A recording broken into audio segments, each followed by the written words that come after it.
Hey y'all, welcome back to my channel. It is Taylor Bridges with another review of Harlem. This is season 2, episode 6, titled Out of the Deadpan and Into the Fire. Another great episode. Ian shows up to the date that Jameson called for with Camille, texted her about. Ian is embarrassing himself.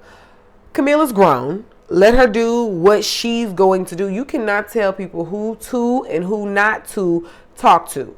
It's controlling. Let them do their thing, and then you decide what you're okay with. And now you got cake on your face, Ian, because Jameson mentions he also ran into Camille the day prior at Columbia. Now, granted, nothing happened at Columbia, but she didn't tell Ian. And news like this, just like running into, it's never best when coming from an ex, but that's Camille. Camille would definitely want to know if Ian met up with Mira for any reason. Jameson explains to Ian the whole grant and the opportunity, and Ian agrees, Camille needs to take the opportunity. It's a no-brainer. They pretty much resolve things quickly.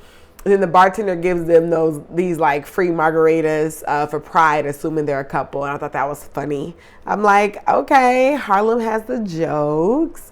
Ian and Camille are now back at her place, telling each other how their day went. Camille spills she can't have kids. So now Ian is exposed to both lies. Her seeing Jameson at Columbia and not telling him, and her being infertile. And she's withheld important information twice, and then you're expecting them to have you're expecting y'all to have a trusting relationship. You're like, Ty receives the equipment, to start freezing her eggs, all while hosting a harem of women in her bed. I'm like, dang, Ty. I already know my prediction is right. This season, Ty is going to get some revelation as it relates to healthy bonds and companionship. She's not as hard and devoid of emotion and love as she thinks she is. Poor Quinn is going through it, poor thing. She seems to be going through a bit of a depression. We know the signs, and I think mental health is a very critical topic to showcase and bring to light on this show. Depression is something you can slip into if you allow it to take over. And it seems like one day you're good, and then the next day it's raining, and then we know when it rains it pours, and then now you're drowning and you can't get to the sunlight for the life of you. So, I hope Quinn eventually verbalizes that this state of mind that she's in is the result of a multitude of things piled on, not just Isabella. Breakups can do that to you, yes, but Quinn's issues are deep, they're deeper, and they involve her letting others dictate and validate and letting others dictate her identity and needing the validation of her identity to feel like she's doing it right, like she's lost. And that can be totally depressing.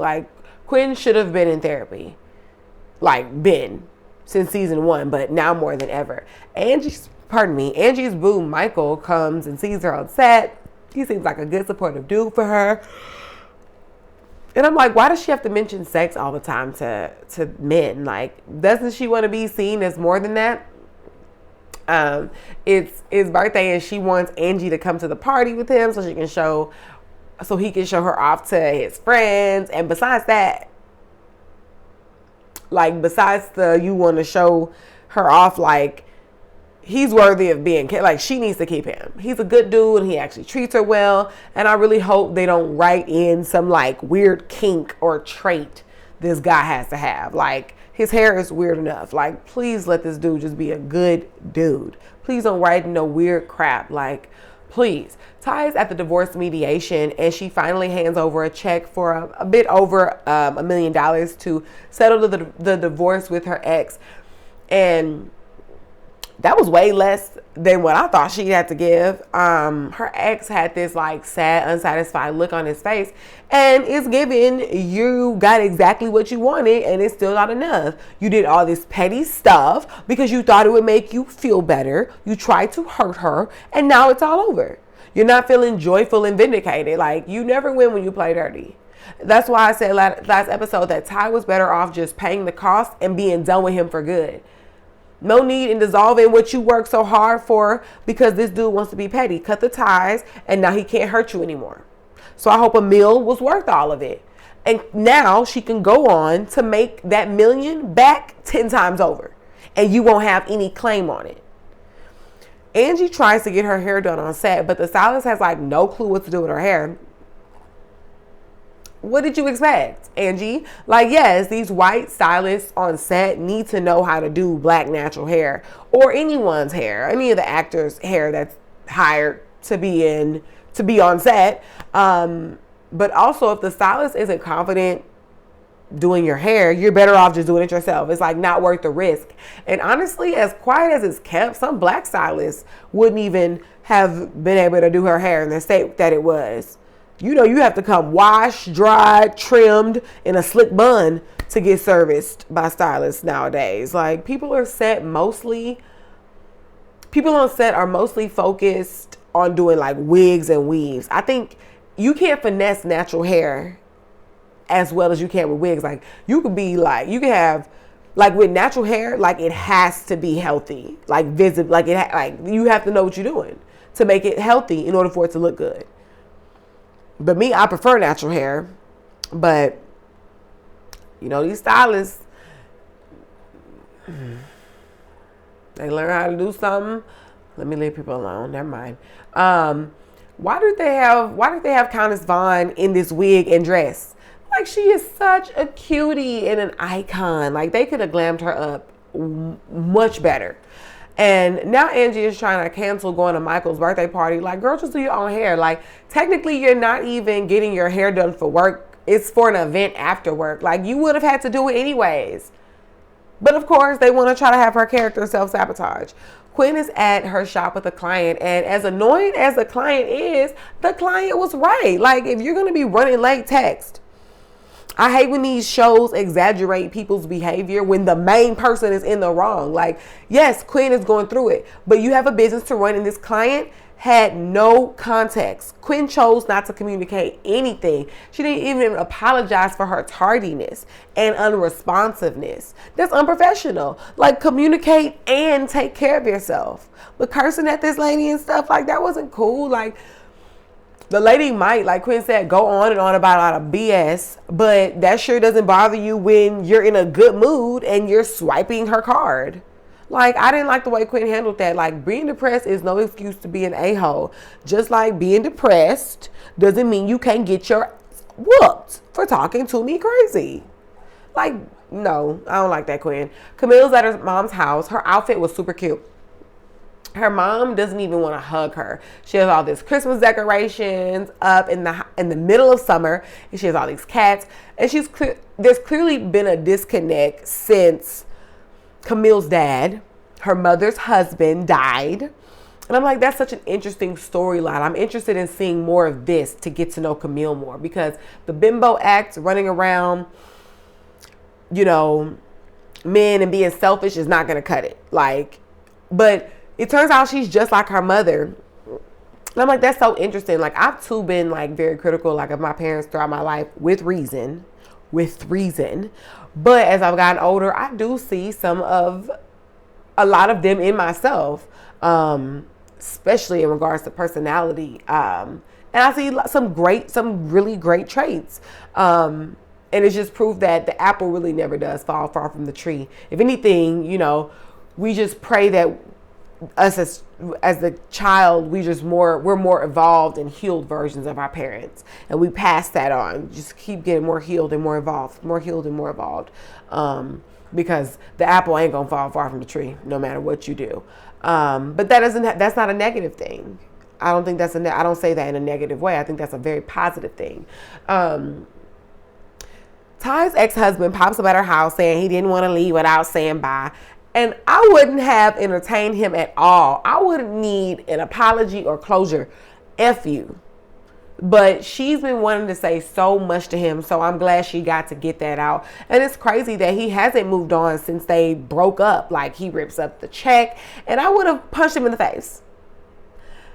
bitch, you did all this nonsense for what? Like, you wasted my time. I'd be like, you know what? Keep the million if I get to whoop your behind one good time. Keep the million. Just let me. What's that? What's that gonna do? But you get the point. Let me have my way real quick one time. Knock your behind out. Wasting my time with all this. All this energy I had for her ex-husband. I can't remember his name. Only for me to tear up when they start hugging. I hugged. I was drinking tequila and orange juice, so that helped. But it was still emotional. Like, no matter how gangsta I am, I'm a sucker for genuine apology and accountability. Like, and so it's Ty, clearly, while her behind thinks she's so void of all this emotion. He ends up helping her take the shot for freezing her eggs. Mike pulls up on Angie while she's doing her hair. Her twist out that she was in the middle of was gonna turn out way cuter than any style that white stylist could have given to her. Like, Angie, goodbye. Like, she is too beautiful and she is tripping. Like, she better tighten up and keep this Mike dude. Since I was already tearing up from the last scene, the scene with them got a few more tears out of me. I just love, and she deserves this sort of love and affection and a job and a place to live. Like, I just was tearing up just in general that she's finally like on the up and up. It's just like, please don't sabotage this. Please, Angie, please. We are rooting for you. We are all rooting for you.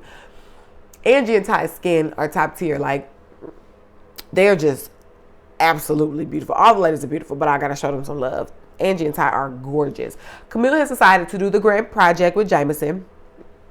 Queen is going through it, and she finally tells her friends, about it. What's like that, she's ready to tell them what happened. And they do with friends too. They show up to support.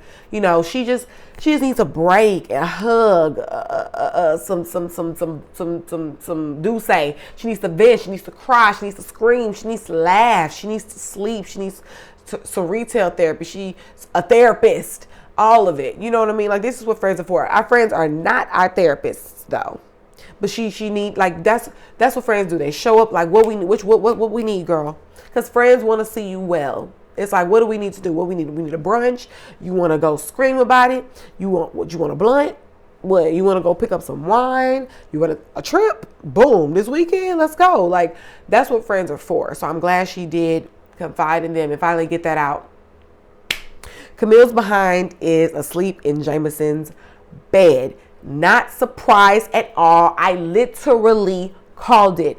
At the beginning of my review for last episode, I said Camille self-sabotages and she has no self-control. She's probably, before I found out that she didn't take the grant opportunity, I said her working this closely with Jameson is too much for her. She's going to end up kissing him because she has no self-control. She has shown that time and time again. I knew it. So her behind is asleep in Jameson's bed, not surprised. And to make it worse, she doesn't even remember what they did or did not do. This girl here, man. Whew. But Harlem is popping, y'all. The storylines are so intriguing and well thought out. It's not like cliche or corny at all. It's like these are some good things happening, some good topics being brought to light. Like, it's going down. Like, this Camille storyline with her mom and Mike and Angie and even Quinn with this mental health topic. Wow. Dr. Pruitt, in her situation, Camille with this grant and what they're going to be exploring, Camille's messy behind with Jameson and Ian. Oh my gosh, I'm really enjoying it. But I thank you so much for tuning in. Thank you so much for tuning in. I appreciate it.